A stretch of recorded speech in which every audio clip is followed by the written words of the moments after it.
at the brake lathe to resurface the drum. The first thing we're going to do is prepare the drum to go on the machine. And one of the things that we're going to do is we're going to remove some of the rust on the surface that the cones are going to actually touch. So that when these cones go on, they touch these plates, and if I have rust there, then the drum will not sit on the lathe correctly, and we could actually cut a vibration into the drum. We don't want to do that. So what we're going to do is we're going to take our sanding cookie and we're going to remove the rust. Before I do that, I'm going to put my safety glasses on. So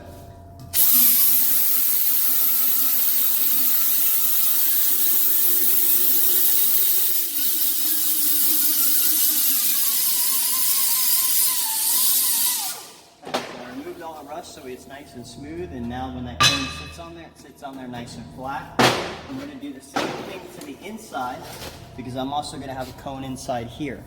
So I want to make sure that this is nice and smooth.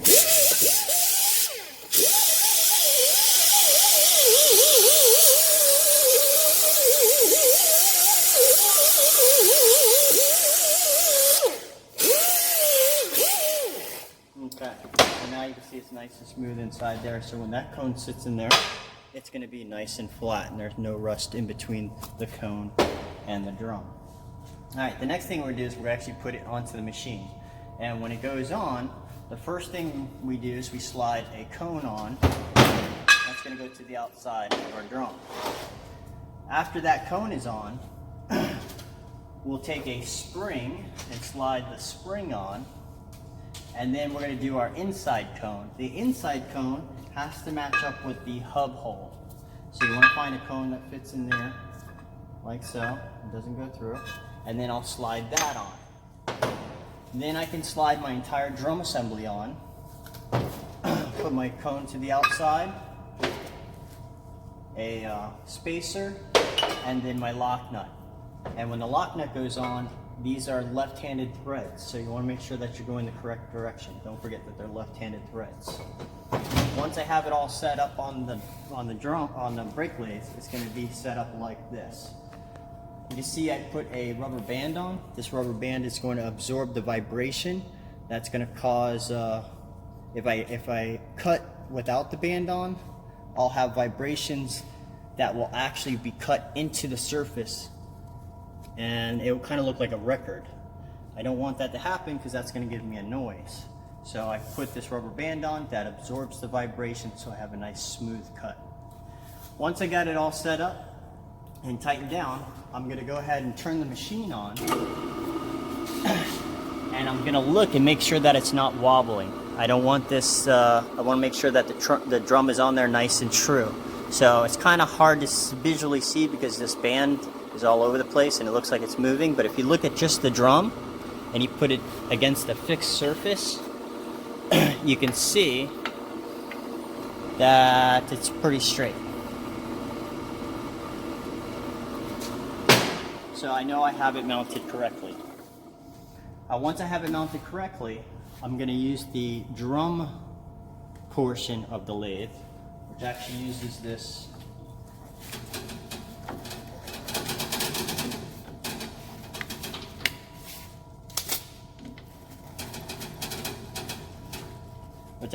this cutting tooth right here. It's one single tooth and it's cut to the inside. Okay? So once I have that on and mounted, I'm going to tighten it down. And now I can turn my machine on, and then what I'm going to do is I'm going to do a thing called a scratch cut. So I'm going to show you what a scratch cut looks like.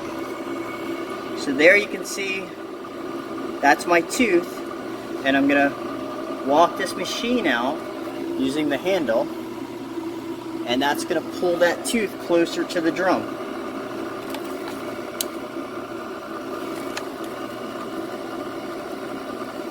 And I'm going to pull it out just till it starts to touch.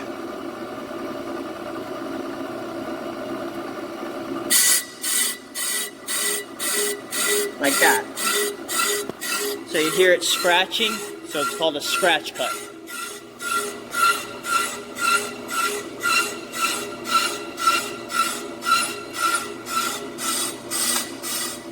Okay, so now I can walk that all the way back out.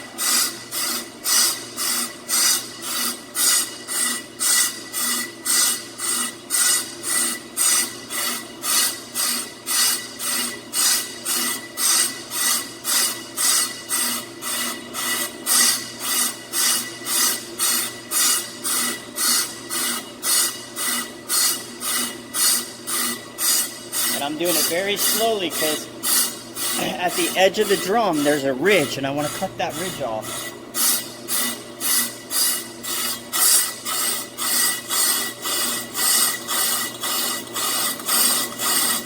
And you can see I just cut that ridge. So now I'll bring this tooth all the way back in.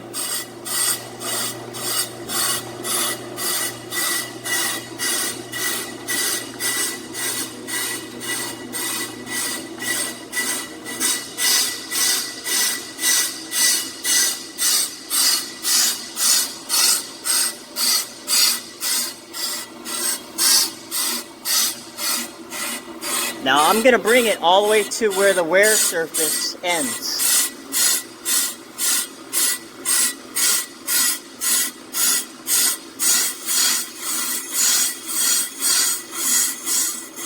So I'll shut it off for a second so you can see.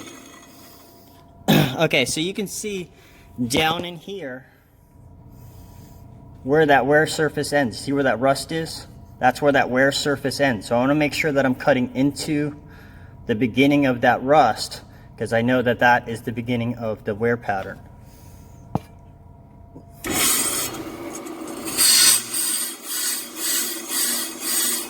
Okay, once I got that set, I can go ahead and I can hold that. And I'm going to bring it out and cut into the metal about 8/1000ths of an inch. 2, 4, 6, 8. Each one of these lines is 2/1000ths of an inch, so it's basically 4 lines. And then down at the bottom here, there's a little lock so that it doesn't move anymore. And then I'll come over to the machine, and I'm going to flip the machine on for the drum, and now it's slowly going to walk that cutting tooth out through the drum.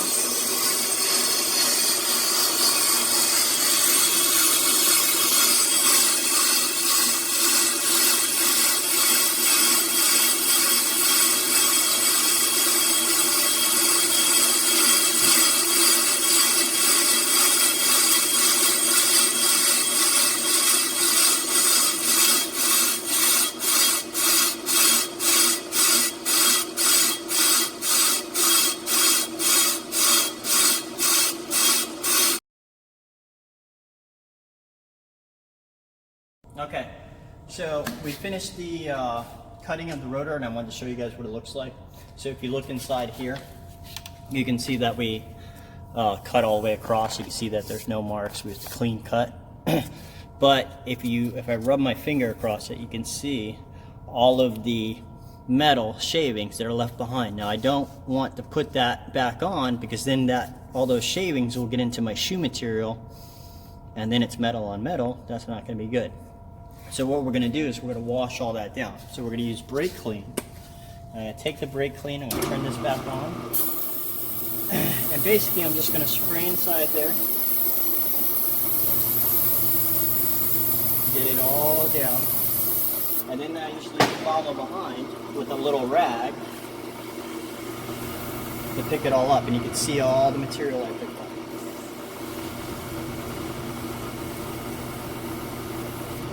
See all the material that it's picking up. So I just want to do that, make sure it's nice and clean. Might need another rag. Once it's all clean, now I can go ahead and remove the drum and then bring it back to the vehicle to put on. So we'll remove our silencing strap. I'll take my wrench here. And I'm gonna now I'm going to push against the rotor because as I take this off, I don't want it to spring forward and fall on me. So I'm going to hold the drum. I remove the nut. I remove the spacer. I remove the cone. And now I can grab this drum and slide the drum off.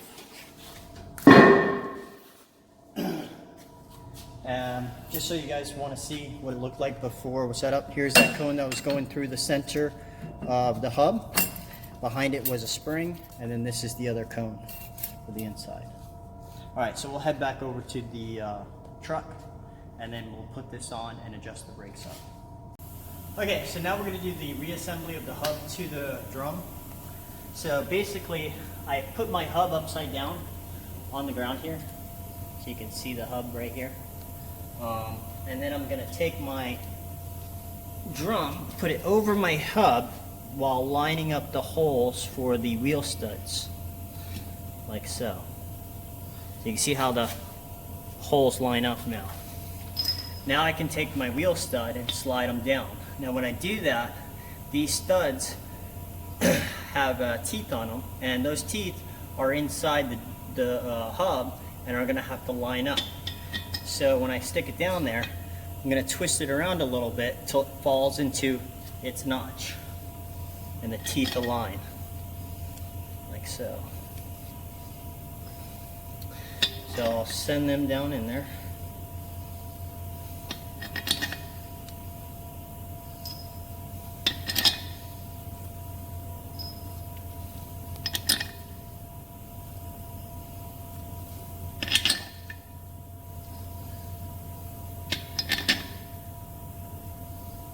Okay, and there's a couple different ways to drive those wheel studs down, but I find it easiest to take my air hammer, and on my air hammer I have an attachment with a flat face. You don't want to use a chiseled face or anything like that because it will dig into the metal. The flat one will push pressure against the head and won't damage it. And what I'll do is I'm just going to go on top of each one and start driving them down.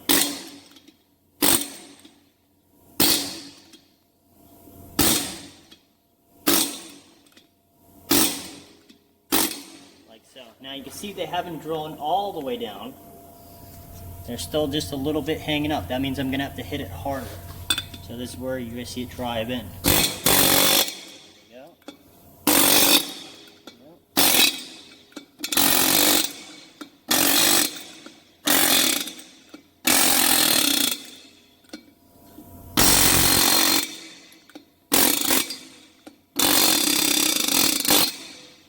And when it bottoms out, you'll hear a tone change, and I know they went all the way down.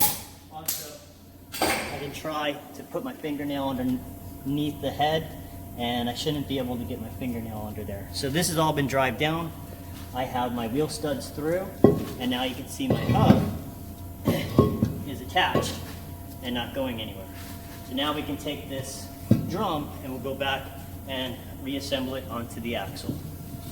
So we're over at the brake lathe. We're going to be... Alright, so we're over at the brake lathe now.